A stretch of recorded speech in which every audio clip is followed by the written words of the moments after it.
ඉතින් මම අදත් ඔයාලට මේ වීඩියෝ එක ගෙන්න හිතුවේ මම ගිය වීඩියෝ එකෙන් කතා කරා වගේ අලුතෙන්ම ගෙනාපු සතාට මොකක් හරි රෝගයක්ද එහෙම නැත්නම් මොකක් හරි ප්‍රශ්නයක් තියෙනවද කියන එක කතා කරන්නයි මම අද හදන්නේ. මොකද මේ ඉන්නේ ඒ අලුතෙන්ම ගෙනාපු සතා. ඉතින් මෙයා මම ගිය වීඩියෝ එකත් කිව්වා මෙයා ටිකක් දුරින් ඉඳන් ගෙනාවේ. ඉතින් මෙයාගේ අර නොසන්සුන්කමක් තිබුණා ඇත්තටම. ඒකට මෙයා හැන අර කුලප්පු ගතියක් තිබුණා. ඉතින් අපි කිරි සාම්පල් අරගෙන ගිහිල්ලා බෙල්ලා පසුවෛද්‍ය පරීක්ෂණ ආයතනයට ගිහිල්ලා බෙල්ලා ඒ අවශ්‍ය පරීක්ෂණ සිදු කරා. සිදු කරනකොට අපිට දැක් ගන්න ලැබුණා මෙයාගේ එක බුරුලක විස බීජයක් ඇතුල් වෙලා තියෙනවා කියලා බෙල්ලා අපිට එහින් කීවා. ඉතින් ඒ කියන්නේ මෙයාගේ බුරුළු හතරෙන් එක බුරුලකට විස බීජයක් ගිහිල්ලා තියෙනවා. ඒ නිසා තමයි මෙයාගේ ගොඩක් අර ඒ බුරුල අල්ලන්න දෙන්නේ නැත්තේ. මෙයාගේ මේ තියෙන ප්‍රශ්න මේ හැම දෙයක්ම අපි ඉතින් දැනගත්තා. ඉතින් ඊට පස්සේ අපිට එහින් දුන්නා ප්‍රතිකාර මෙයාට ඉන්ජෙක්ෂන් දෙකක් දුන්නා ගහන්න. ඒ වගේම තමයි බුරුලට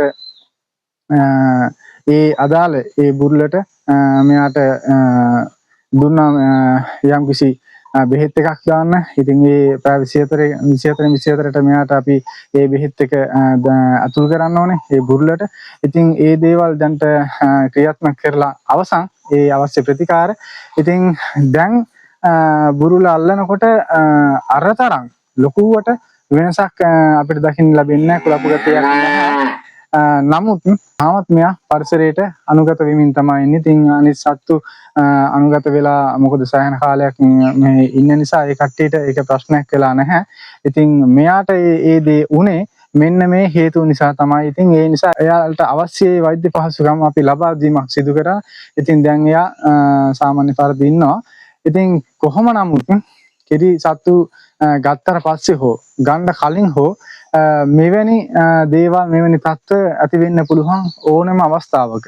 ඉතින් ඒ නිසා ඔයාලත් සත්තු ගන්නකොට තෝරා බේරාගෙන ගන්නවා වගේම ඒ කට්ටිය ගෙනාවට පස්සේ අනිවාර්යෙන්ම එයාලගේ තියෙන ඒ යම්කිසි රෝගයක් නිසා හොඳ සැලකිලිමත් විදිහට අපි ඒ සතා දිහා බලාගෙන ඉන්නකොට සැලකිල්ලෙන් බලාගෙන ඉන්නකොට අපිට පේනවා මේ සතාගේ වෙනස්කම්. ඉතින් ඒවා මේ පරිසරයේ නුහුරුකම නිසාද එහෙම නැත්නම් මෙයාගේ තියෙන ඒ යම්කිසි රෝග ලක්ෂණයක් නිසාද ඒ ඇති වෙන්නේ. ඉතින් ඒ හැම දෙයක්ම දකින්න පුළුවන්. ඉතින් අපි මේ විදිහට අවධානය හිටපු නිසා අපිට මේ දේවල් අඳුනා ගන්න පුළුවන් වුණා. ඉතින් ඔයාලත් ඔයාලගේ ෆාම් වලට මේ සත්තු ගෙනාවට පස්සේ අනිවාර්යයෙන්ම නිතරම මෙයාලගේ තියෙන මේ සෞඛ්‍යමය පැත්ත ගැන අනිවාර්යයෙන්ම සැලකිලිමත් වෙන්න. මොකද දැන් මෙයාට තිබුණු මේ ආසාදනය එක් බුරුලකට තමයි අවිල්ලා තිබුණේ. ඉතින් මේ ආසාදනය ඉතුරු බුරුළු හතරටත් ගිහිල්ලා තිබ්බනම් මෙයාට ලොකු ප්‍රතිකාරයක් කරන්න සිද්ධ වෙනවා. වගේම මෙයාගේ බුරුළු හතරම ඊට පස්සේ අපිට පැටවඩ කිරි දීමටත් අපහසුතාවයකටපත් වෙනවා. ඒ වගේම තමයි අපි ප්‍රතිකාර කරනකොට අපි ඒ පිරිසුදුභාවය කියන එක අනිවාර්යෙන් අංකයකට තියාගන්න ඕනේ. මොකද අනිත් සත්තුන්ගෙන් කිරි දෙවීමේදී ඒ කිරි දොවලා ඉවරුණාට පස්සේ තමයි මේ සතාගේ මේ ආසාදනයේ තියෙන සතා ළඟට ඇවිල්ලා බෙල්ලා මෙයාගේ ඒ කිරි පැටියට ඉතුරු බුරුළු තුනෙන් අපි ලබා දෙනවා. ඉතින් අර බුරුළ පැටියට කට ගහන්න දෙන්නේ නැති විදිහට අපි ආරක්ෂිතව ඒවා ඒ බුරුළ පවත්වා ගන්නවා. ඉතින් තියාගත්තා. ඉතින් එහෙම මේවා කරන්නේ මොකද ඒ බුරුලෙන් අනිත් බුරුළු වලට විස බීජ යන්න පුළුවන් වගේම ඒ බුරුළ අල්ලලා බෙල්ලා අපි අනිකුත් සත්තුන්ගෙන් කිරි දෙවීමක් සිද්ධ කරොත් ඒ සත්තුන්ටත් මෙයාගේ මේ තියෙන රෝගේ යන්න පුළුවන්. ඉතින් බුරුළු හරහා.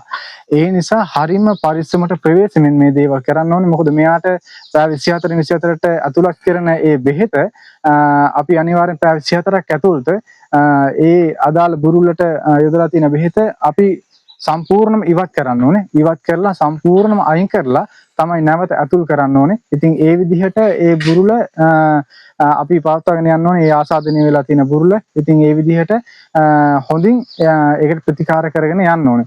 ඊට පස්සේ තමයි අපිට මෙහි තියෙන මේ රෝගී තත්ත්වයේ අඩුවීමක් දැක ගැනීමට හැකියාවක් තියෙන්නේ. ඉතින් අපි ඒ අදාළ බෙහෙත් අපි දීලා අවසන් දැන්.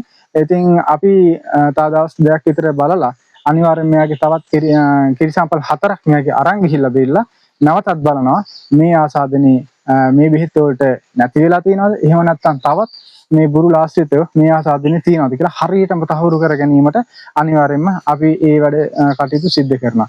ඉතින් ඔයාලගේ ෆාම් වලත් ඉන්නවා නම් අනිවාර්යයෙන්ම මේ ගැන සැලකිලිමත් වෙන්න. මොකද එක සතෙක් අපි සමහරට ගේනවා. ඒ ගෙනාවට පස්සේ ඒ සතාගේ තියෙන අභ්‍යන්තර තියෙන රෝග පිළිබඳ අපි දන්නේ නැහැ.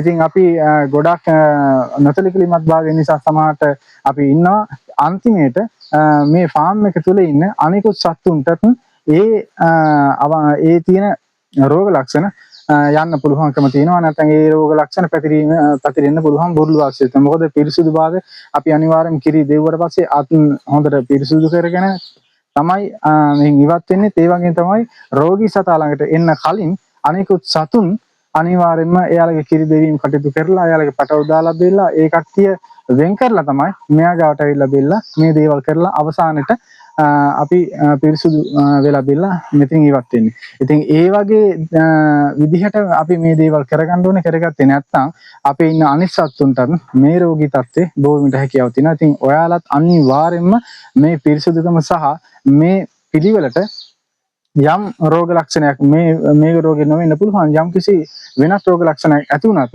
ඒවට ප්‍රතිකාර කිරීමේදී අනිවාර්යෙන්ම පිරිසුදුකම සහ අනිත් සතුන් මෙතෙන්ට මේ රෝගී සතා ළඟට මුහු කරගන්න නැතුව හොඳින් ඒ කටයුතු සිද්ධ කරන්න ඕනේ. ඊට පස්සේ අපිට පුළුවන් ඒ සතාගේ නිරෝගීකම බලන්න. ඉතින් ඔයාලගේ අදහස් කමෙන්ට් කරන්න. මොකද ඔයාලගේ සතුන්ටත් රෝගී අවස්ථාවන් ඕන තරම් ඇති වෙලා ඇති. ඉතින් ඔයාලා කොහොමද මේ අවස්ථාවේදී ක්‍රියාත්මක වුණේ? ඉතින් ඒ රෝගී තත් වලින් ඒ සතා ඔයාලා කොහොමද මුදවගත්තේ? යන ඒ දේවල් මේ කමෙන්ට් එකක් ඉදිරියට දාන්න. ඉතින් ඔයාලට සුබ දවසක්.